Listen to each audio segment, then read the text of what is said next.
Hello जी, राधे राधे। हमारे यहाँ आई थी सुबह बटरफ्लाई, देखो कितनी सुंदर लग रही है, कितनी प्यारा व्यू है। देखो सुबह सुबह मॉर्निंग में बारिश हो रही थी, बड़ा अच्छा लग रहा था। अब हम चले हैं सब्जी लेने। देखो सब्जी कितने अच्छे हैं, नींबू, खीरा, अदरक, कितने तरह की सब्जियाँ, तरह तरह की, जो हमारे हेल्थ के लिए बहुत अच्छी होती हैं। देखिए जी, भैया भी देख रहे हैं सब्जी वाले।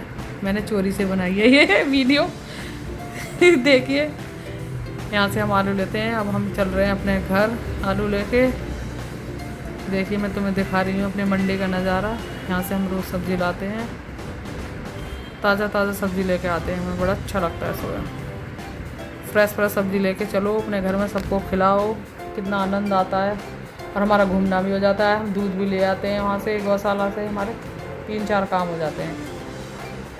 चलो जी घर चलते हैं। रोज़ मेरी फ्रेंड में मिलती है, आज वो मिली नहीं, मैं उससे देख रही थी, वो मिल जाए, वो मिली नहीं। राधे राधे, बाय गाय।